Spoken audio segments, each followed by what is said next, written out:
La madurez en el conocimiento, segunda parte. Cuando un creyente está creciendo en el Señor, si bien no va a entender todas las cosas, va a aprender. Va a ir entendiendo poco a poco. Va a ir comprendiendo gradualmente cada vez más las cosas de Dios. Su carácter, su voluntad, y va a encaminar, va a dirigir su vida en esa dirección, por supuesto, conduciéndola hacia la luz de ese conocimiento, hacia la luz de la palabra.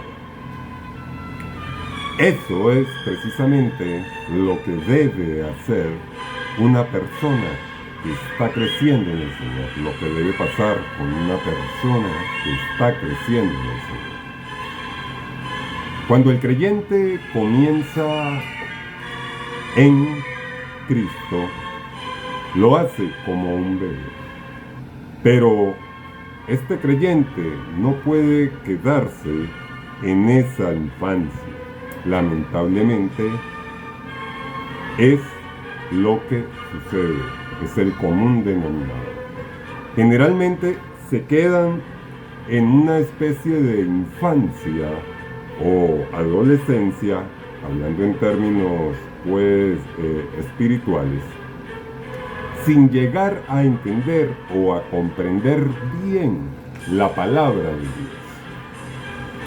Lo importante de esto es entender que el creyente que nace debe crecer. Hebreos 5, versos 11 al 14, nos dice lo siguiente. Acerca de esto, como está diciendo Pablo, tenemos mucho que decir y difícil de explicar por cuanto os habéis hecho tardos para oír. Nos continúa diciendo el próximo verso. Porque debiendo ser ya maestros, después de tanto tiempo, tenéis necesidad de que se os vuelva a enseñar los primeros rudimentos de la palabra de Dios. Y habéis llegado a ser tales que tenéis necesidad de leche y no de alimento sólido. Continúa diciendo, y todo el que participa de la leche es inexperto en la palabra de justicia. ¿Por qué? Preguntaría yo. Pues Pablo nos responde él mismo.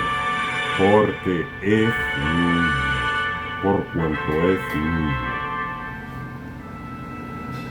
Pero el alimento sólido, continúa diciendo Pablo, pero el alimento sólido es para los que han alcanzado madurez, para los que por el uso tienen los sentidos ejercitados en el discernimiento del bien y el mal. Así pues que si una persona tiene tiempo en el Señor y todavía no conoce las cosas de Dios, su palabra, su voluntad, si todavía no entiende muchas cosas que tienen que ver con Dios, entonces esta persona, lo que debería hacer este creyente, en primera, digamos, debería realizarse un examen, analizar su vida, para en primer lugar, como digo,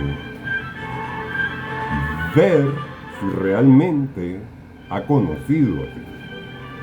Si el resultado de este examen determina que sí ha conocido a Dios, entonces va a tener en segunda instancia que practicarse otro examen para ver qué es lo que está pasando con ella, que no está creciendo ni entendiendo, ni madurando el conocimiento.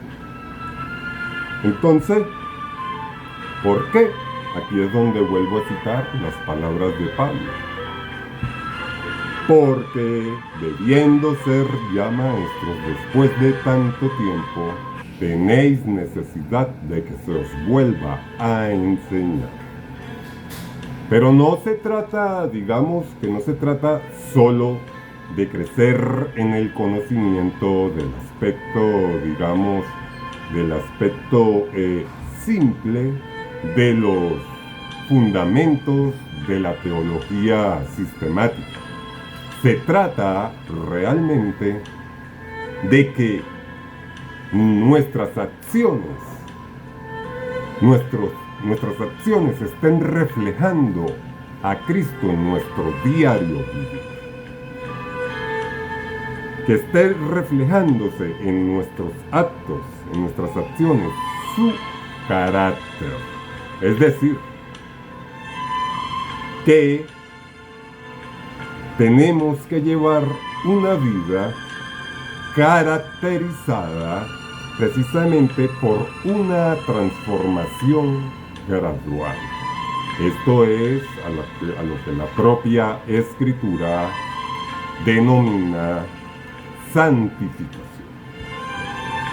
Pero no solo cuando estemos, digamos, cuando estemos haciendo el papel o actuando como cristianos. Por ejemplo, Efesios 4:13. Escuchemos lo que nos enseña Efesios 4:13. Hasta que todos lleguemos a la unidad de la fe y del conocimiento del Hijo de Dios, a un varón perfecto, a la medida de la estatura de la plenitud de Cristo. Termina diciendo. Pero escuchemos lo que nos dice Romanos 8:29.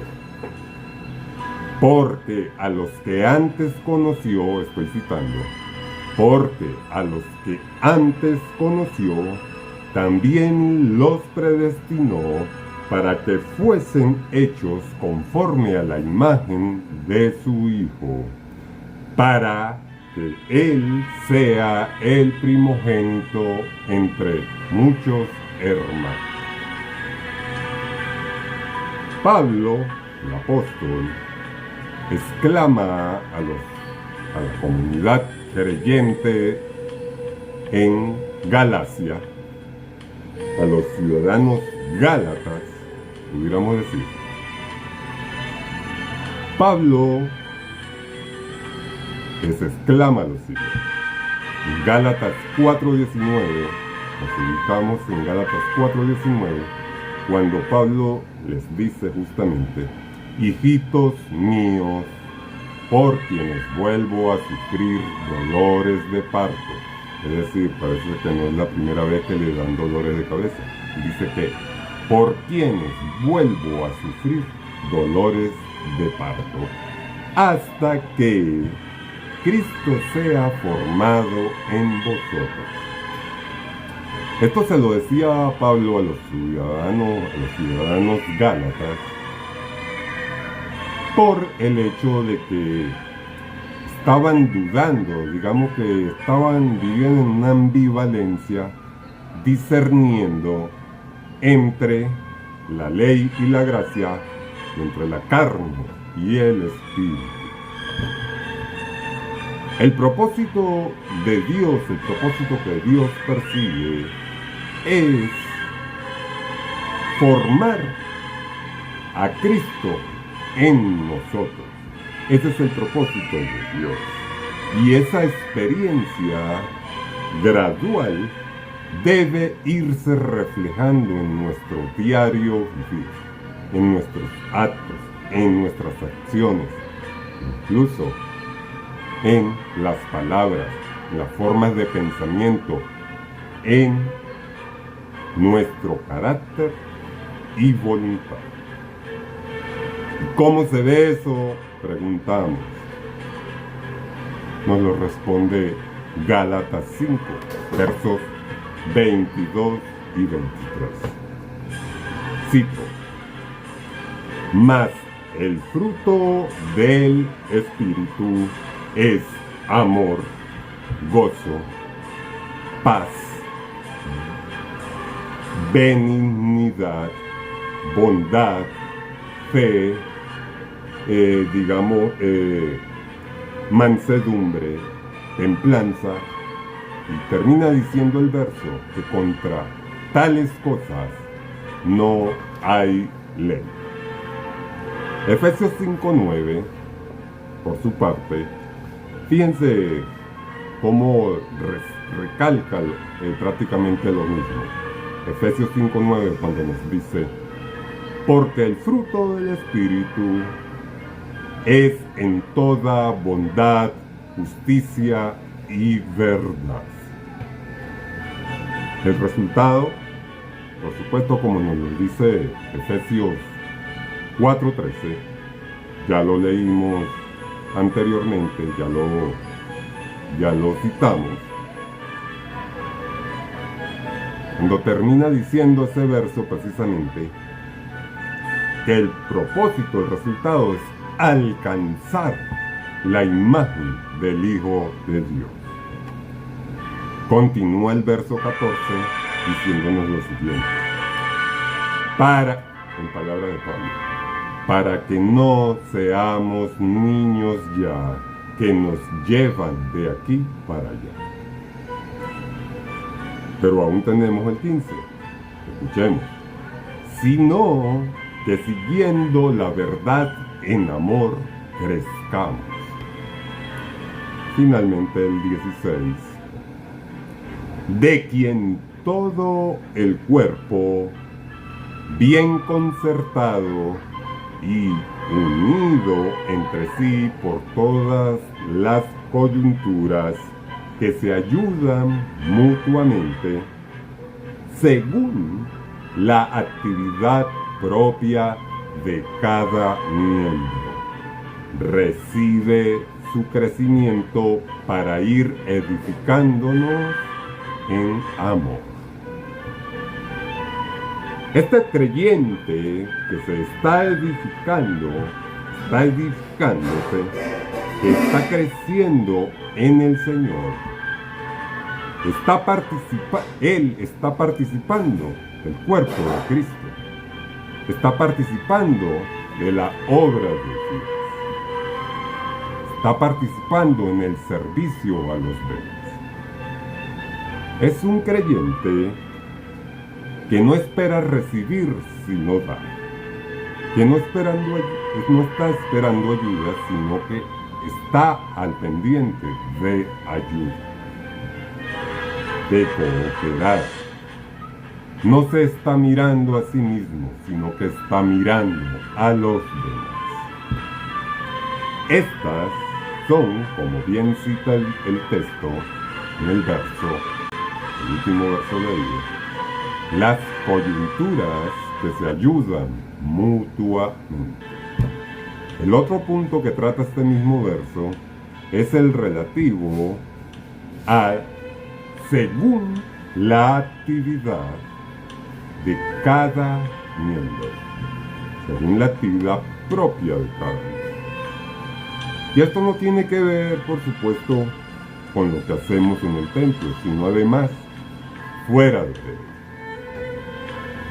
El creyente que vive en la infancia o adolescencia espiritual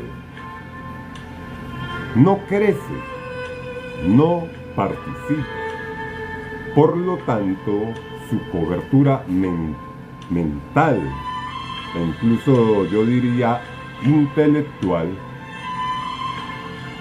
es corta, es enana. Su conocimiento no madurará y por lo tanto, por ello, no alcanzará el discernimiento requerido y necesario, que por cierto deriva precisamente de un conocimiento o entendimiento madurado. finalmente terminarán siendo niños que no alcanzarán la pubertad y por lo tanto el desarrollo requerido y necesario, digamos, para un crecimiento, digámoslo así, para un crecimiento en primera instancia a nivel intelectual, que en segunda instancia nos lleve a un crecimiento espiritual. Muchas gracias.